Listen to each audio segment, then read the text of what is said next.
karong buntag sa News Patrol. Ubang residente nga biktima sa linog sa Bohol, may reklamo sa dili patas nga pag-apod-apod sa mga hinabang. Ulahing adlaw sa filing sa COC, mingaw na pero naagihapoy nasirad-an sa deadline nga gihatag sa COMELEC. Davao Trade Expo 2013 giabrihan na. Ug Serpent Eagle na rescue sa mga residente sa Braulio Iduali. Adlaw nga Biyernes, Pitsa 18 sa Oktubre, tuig 2013. Niyan ang mga detalye sa atong balita sa News Patrol.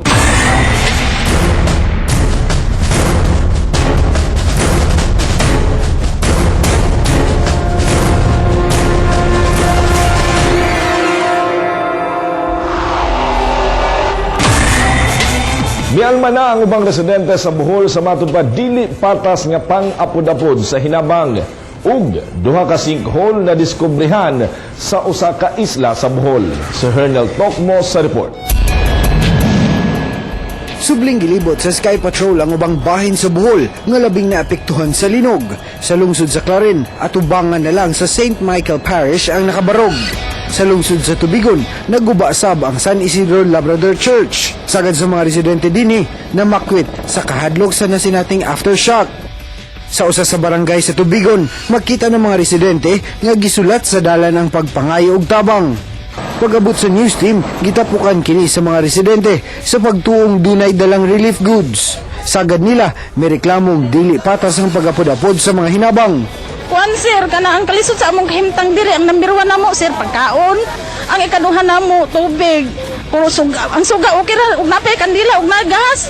Unya ang amo ang gipuy-an sir, jamo na jud mi gipuy-an. Busa ang uban, midiskarte na lang og pagpamaligya aron dunay magamit nga pondo. Sa karon, sa mga tent nagpuyo ang ubang residente, sama sa pamilya Mihiyas, kay nabungkag sa linog ang ilang balay. Pa-edukado sir, kay kanang adlaw na ron, kanang init, ni gabi, sus magdinaganay may atong room, kada room niya. Ang kada room baya, kadipod baya, delikado baya pod, kay dili baingon nga kanang kuan sa kanang ligon gani kayo, manang iniglinog na pod, managa na pod mi diari. Sa Kalapi, Bohol, nadiskubrihan ang duha ka sinkhole sa may eskwelahan nga dunay gilawmong 15 pye. Panawagan sa mga residente, paspasan ang rehabilitasyon sa mga dalan ug tulay aron mas mapadali ang pagsulod sa relief operation. Francis Magbanwa, ABS-CBN News. Salamat, Francis Magbanwa. Bisaka na sa 161 ang ihap sa mga nangamatay sa linog sa Visayas. Kini human, hinay-hinay nang nasulod ang ubang lugar sa Bohol nga isolated human ang linog. Sa ulahing record sa NDRRMC, doon na kapin 600,000 ka mga pamilya ang apektado sa linog ug gipahilo na sa 72 ka evacuation centers. Kapin 2,000 ka mga balay ang nangaguba ug kapin 15,000 ka mga balay ang partially damaged. Sagad sa mga lugar sa Bohol nga dili gihapon masulod sa search and rescue na problema na sa supply sa pagkaon, tubig ug tambal. Preparado na ang Public Safety and Security Command Center sa Davao City ug galing modesisyon si Mayor Rodrigo Duterte nga magpadala og rescue team sa Cebu ug Bohol. Ang team langkuban og medical technicians ug nasay mga high-tech nga gamit pang rescue sanglit US trained ang mga personahe sa Central 911 sa Davao. Nasukod na ang rescue team sa Davao City diyang gipadala sila sa mga Pablo devastated area sa Combal ug Davao Oriental. Ready for any eventuality in case the city mayor would send our people if they still need help from our end. We have equipment, machineries, saka we have resources.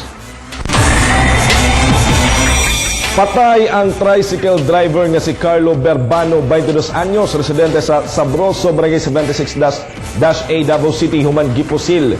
Sa wala mailing suspect, makadagang higayon kaghapon sa buntag sa First Street, Ecoland, Davao City. Sumala sa mga witness, nakitaan pa ang biktima nga midagan apan namatay sab. Kay dihang natumba ang biktima, gitiwasan kini og pusil. Usa sa mga motibo nga nakita sa mga pulis ang pagpanimalos kay giingong under probation ang biktima sa kasong robbery.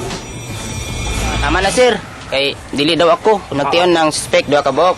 Ngun sa nga, Chip, ayaw gilabot kay trabaho na mo ni. Wala ko mibadaw kay dili na ko area of responsibility.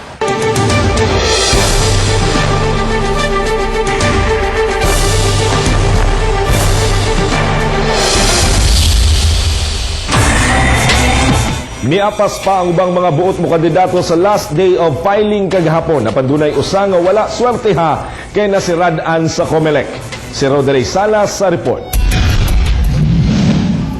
Pasado alas 4 na nakafile sa iyang Certificate of Candidacy ang 41 anyos nga si Alan Angelical nga kandidato pagkakagawad sa Barangay 17 Obrero. Nadugayan siya sa pag-file, sanglit dugay sab siyang nakadesisyon nga mudagan. Dugay na nako ni nga gihuna-huna kumudagan mo kog dili. Kay basig dili ko ka tuman sa akong obligasyon as kagawad kay nakoy tindahan nga ginabantayan. Nangonsulta ko sa akong amigo nga og di pasalig siya nga tabangan ko niya sa akong mga angay buhaton sa among barangay. Samtang alas 4:40 na nakaabot sa Comelec District 1 ug nakafile sa iyang COC si Aurora Claro nga kandidato pagkakagawad sa Barangay 76-A. Nakulban pa kining dili madawat sa Comelec ang iyang COC, sanglit kulang og picture ug wala pa sab na panotaryohan. Ako halos ko dili mo dagan, mo nang unprepared, pero na may gatulak sa ako, sulayan lang nako pagserbisyo po sa katawhan. Apan napakyas pag-apas sa filing pagkakagawad sa Barangay 19-B ang kandidatong si Edwin Gonzaga. Sanglit milapas na kini sa cut-off time nga 4:45 sa hapon. Kini miabot sa Comelec. Mihangyo pa kini sa Comelec apan wala na kini gikonsidera. Base sa Comelec resolution, dili na kini pwedeng dawaton. For 4:45 mo, huli ano sa kuda sa TV kadaghan nga dapat dili mo ani diri 5 o'clock na sa last day. Kay mo cut off man ta. Migawas pa man kumang kay nagpalit ko commentary ma'am. Aron masabtan, gibasahan na lang kini sa Comelec resolution. Any person who is not present when his name is called shall not be allowed to file his certificate of candidacy. Naabot ka pasado alas 5 na. Rod Ray Salas, ABS-CBN News. At kami sa pagpalit sa News Patrol. Mga heavy equipment sa Panabo, gisunog sa nagpailang mga sakop sa NPA. Ug Davao Trade Expo 2013, giablihan na.